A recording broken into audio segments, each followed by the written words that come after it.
Hola, saludos de una venezolana en Chile. Estoy por acá nuevamente con ustedes. Hace unos días estaba pensando en varios temas que venían a mi mente y en cuál presentarles primero. Este que están viendo acá, esta portada está en la jw.org y este es un tema que yo tenía varias semanas queriendo conversarlo con ustedes. A nosotros, sobre todo los que nacimos en la secta, nos repitieron por muchas veces esta expresión, que los siervos de Dios, del Dios feliz, somos felices. Normalmente nos vendían a Jehová, a Dios, como un Dios feliz, como un Dios que se complace en las cosas buenas y que nosotros, por servirle, también somos automáticamente felices.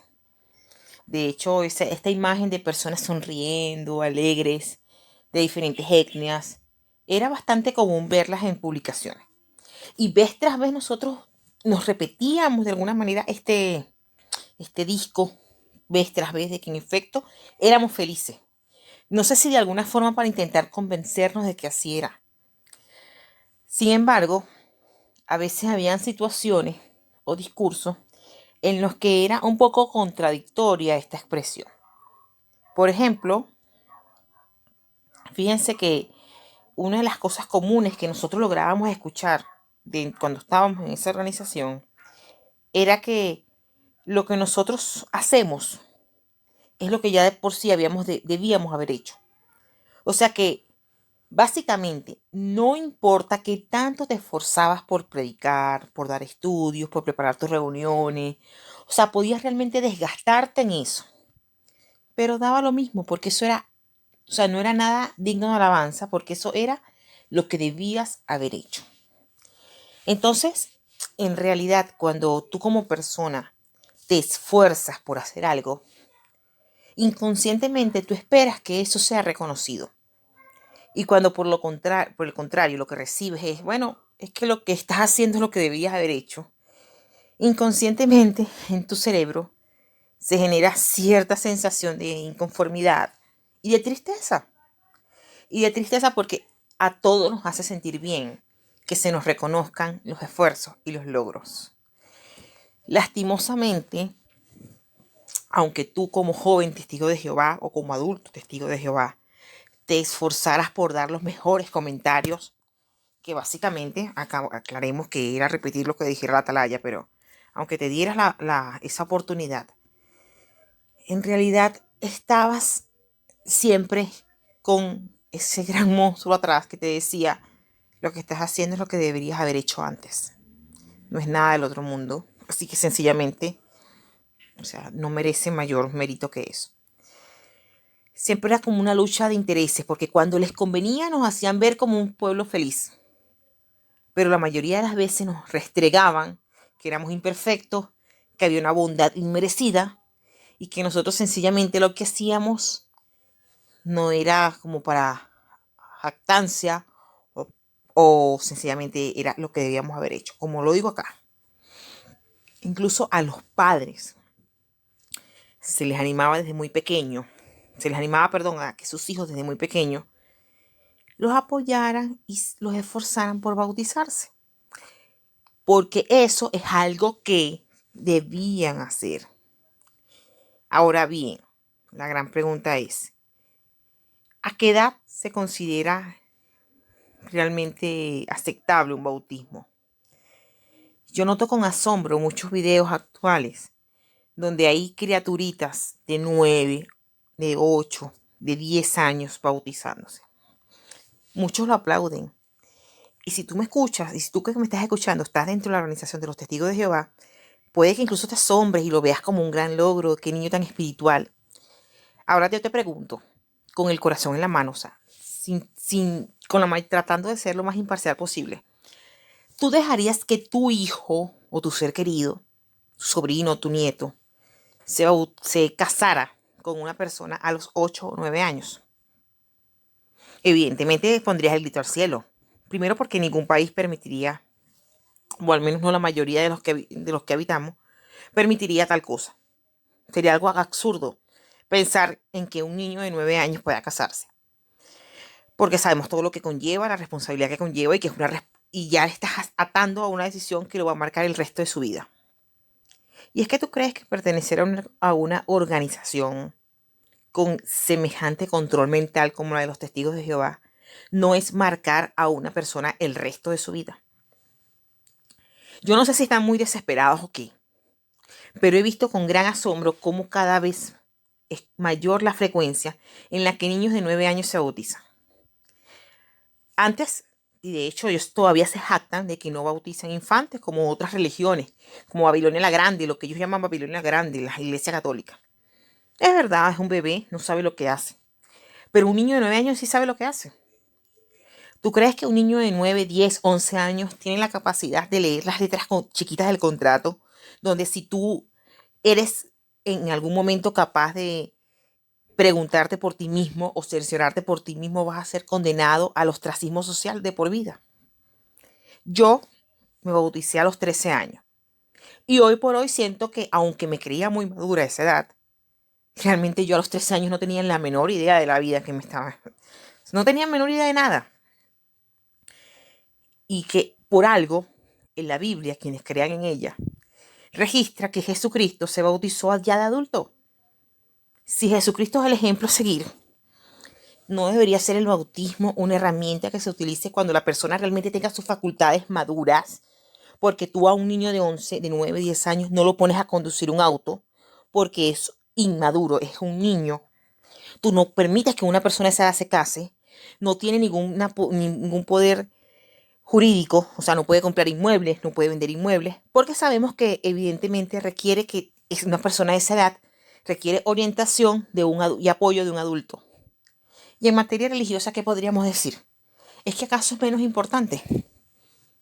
Entonces, o sea, ese es un aspecto que he pensado muchas veces porque muchos de los que ahora estamos fuera compartimos, yo diría que un 90%, compartimos ese punto en común, que todos nos bautizamos muy pequeños por complacer a nuestros padres, a nuestro entorno, y no teníamos ni la más remota idea del paquete en el que nos estábamos metiendo. Entonces, claro, te presionan porque sienten que hacerlo así, hacer eso es lo que deberías haber hecho, y que bautizarte no es más que sencillamente una de de los tantos requisitos que ese Dios insaciable que te venden los testigos de Jehová debe satisfacer. Y no solamente bautizarte, como dice acá, es predicar más o menos el promedio de horas de publicadores del país. O sea, no es que vas a predicar 2 o 4 horas al mes, no. Es que revisen el ministerio más o menos cuántas son las horas de tu país y bueno, en función de eso prediques. O también que te propongas servir de precursor auxiliar o regular. O que puedas servir donde haya más necesidad. O que puedas servir en Betel. En fin, no importa cómo te desgastes. No importa qué es lo que tengas que renunciar. Carreras seglares o estudios universitarios, que tú puedas renunciar a tus gustos, a tus preferencias, porque a fin de cuentas lo que hagas es lo que deberías haber hecho. ¿Tú crees que de verdad pensar de esa forma puede hacer que tú te sientas realmente realizado y feliz? Yo estoy investigando un poco, googleando, eso lo puede hacer cualquiera de ustedes, eso no es ninguna información oculta, de más o menos qué es lo que el cerebro libera para lo que uno conoce como felicidad. Y evidentemente, yo creo que esto lo manejamos, lo sabemos casi todos, hay hormonas de la felicidad y que hay maneras de activarla. Y los estudios coinciden en que la endorfina, la serotonina, la dopamina y la oxitocina son esos químicos naturales que generan felicidad en cada uno de nosotros.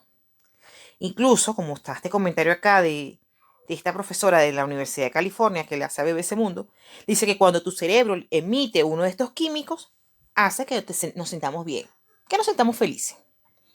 Ahora, lo que me parece curioso es que uno de estos químicos, fíjense que lo coloco acá, que es la oxitocina, fíjense cuándo se libera él. Al ser liberada esta hormona, incluso la hormona del amor, produce una sensación de seguridad en los vínculos emocionales, estimula la sensación como la empatía, sociabilidad y pertenencia hacia un grupo. Incluso es asociada con el aumento de confianza y la pérdida del miedo al fracaso.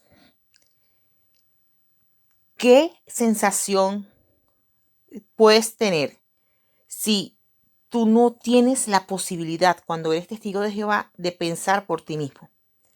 Porque todo aquello que pienses por sí solo va a ser cuestionado. O sea, todo lo que es moralmente aceptado es lo que suministre el esclavo fiel y prudente, ya no es discreto, ahora es prudente, entre comillas. Y tú tienes que renunciar a tus gustos y tus ambiciones para adaptarte a lo que ellos digan. De lo contrario, tienes que asumir las consecuencias. Y entre esas consecuencias está la expulsión, donde evidentemente vas a tener un ostracismo social y ese sentido de pertenencia hacia el grupo, olvídate de que existe. O sea, cero oxitocina. Empiezan los problemas de depresión, empiezan los problemas graves, realmente, donde tú ves tanto a muchos testigos de Jehová como a ex testigos sintiéndose realmente mal. Muchos buscan ayuda especializada, terapéutica, de profesionales de la salud, para poder canalizar todas estas frustraciones, porque no es fácil crecer y formarte en una secta de alto control mental. Pero lo que quiero mostrarte con eso es que el nivel de exigencia, cuando tú tienes que renunciar a tu punto de vista para adoptar uno nuevo, donde ese nuevo ni siquiera es el que diga la Biblia, es lo que diga el cuerpo gobernante a través de la atalaya, que es el canal directo en el que la organización de Dios, entre comillas, dirige a su pueblo. Entonces, no puedes pensar por ti mismo, no puedes cuestionarte nada, tienes que renunciar a tus gustos personales, tienes que siempre mentalizarte a que lo que estás haciendo es lo que ya de por sí deberías haber hecho. Entonces, bajo este panorama, yo te pregunto, ¿son realmente felices los testigos de Jehová? Piénsalo un poco. Si, no me lo respondas, si quieres no me lo comentes. Pero si tú fuiste testigo de Jehová, si tú lo eres, o si tú conoces a testigos de Jehová, en función de lo que hemos hablado acá, pregúntate y date una respuesta. Te va a sorprender de que mucho de lo que habla, de que realmente ellos son una organización feliz porque les sirve a un Dios feliz, es pura charlatanería. Esto es lo que quería conversar contigo ahora, así que cualquier inquietud que tengas me la dejas en los comentarios. Y bueno, estamos conversando hasta un próximo video. Que estés muy bien.